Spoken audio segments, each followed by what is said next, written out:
Hello, আসসালামু আলাইকুম guys, welcome back to my channel. So guys, আজকের ভিডিওটা অন্য দিনের ভিডিও থেকে আজকের ভিডিওটা ব্যতিক্রম, সম্পূর্ণটাই আলাদা। কারণ আমরা আজকে যাইতেছি মাইকো নিয়ে লং ড্রাইভে।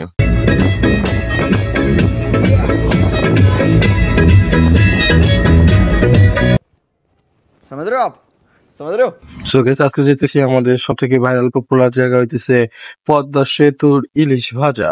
আমাদের পদ্মার এপারের আমার মনে হয় না এমন কোন লোক বাকি আছে এখানে যাওয়া বা এখানে খাওয়া। ওইখানে মূলত সকল শ্রেণীর লোকজনই শখের বিষয় একবার হলেও আসে। সো গাইস, আমরা ওখানে যে কতটা মজা করব কি করব সম্পূর্ণ ভিডিওর মাধ্যমে তুলে ধরবো। আর আস্তে আস্তে আমাদের গাড়ির তেল শেষ, তাই কিছু তেল ভরে নিলাম। আর আমাদের এই রাস্তাগুলো এতটাই সুন্দর, প্রায় দেখার মতো, যে কেউ যদি না আসে কেউ এটা বিশ্বাসই করতে পারবে না।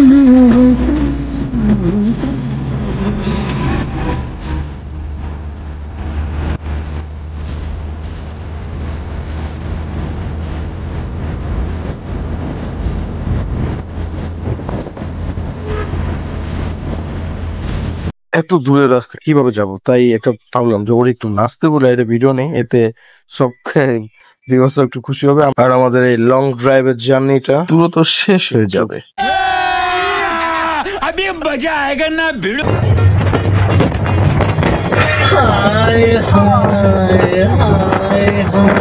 वाह क्या सीन है,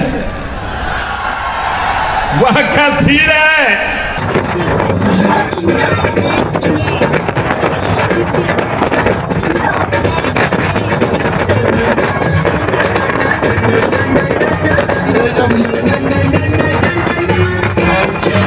সো গাইস, আমরা ইতিমধ্যে চলে আসলাম। আর আসার পরে শুরুটা কিভাবে করবো সেটা একবারই বুঝতে পারতেছিলাম না, কারণ একবারেই কেমন আনিজি লাগতেছিল। তারপরে রুহান রেডি প্রথমে শুরু করে দিলাম। হোয়াটসঅ্যাপ গাইস, নতুন এক ব্লগে চলে এলাম আমরা।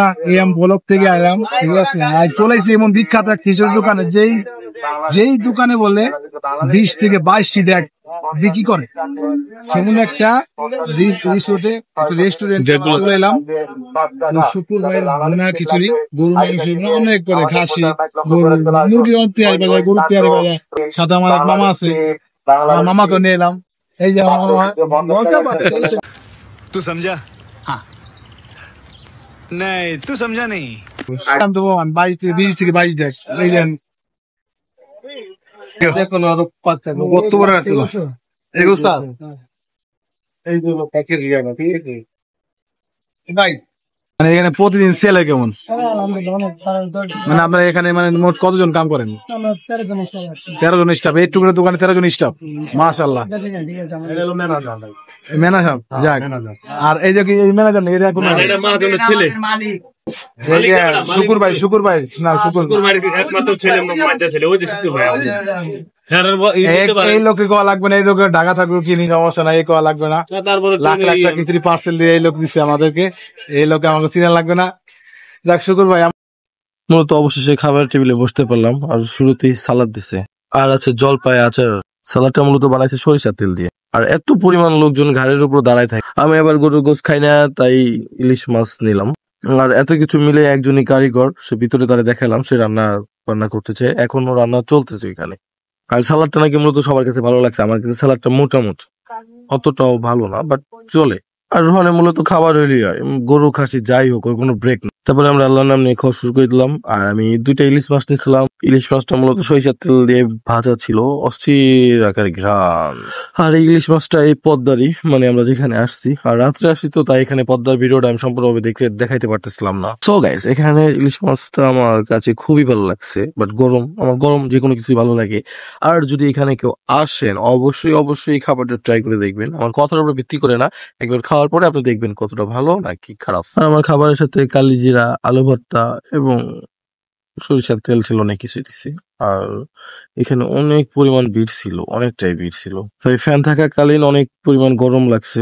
আর কোনো মতে খাইয়ে মাশাআল্লাহ তারপর বের হয়ে আসি। আর ওইখান থেকে এসে আমি দ্রুত গাড়ি ভিতরে যে এসি ছাড়তে বাধ্য হই, এত পরিমাণ গরম ছিল ভিতরে। চোখের জাজ বেরিয়েছে, রান্না ওই জায়গায় তো, সেই কারণে দেখছো কি পরিমাণ ভিড়। ভিড়ের কারণে খাইয়া মনে করো আরো বেশি প্রেশার মনে হয়েছে। গাড়ির উপরে লোক দাঁড়াইছিল তো, এতে মনে হয়েছে যে উড়ে না কেহারা, বুঝছো, আমার উপরে বসে এতটাই প্রেশার ছিল। আর তো 12 আজকে অলরেডি কিন্তু 12 ডাক শেষ হয়েছে। অবশ্যই যদি সোমবারে এরকম যদি ভিড় হয়ে থাকে, কোনো বন্ধর দিন ছাড়াই, তো অবশ্যই শুক্রবারে মনে হয় শুক্র শনি আরো অবশ্যই অনেক অনেক অনেক বেশি ভিড় হয়, তাই না?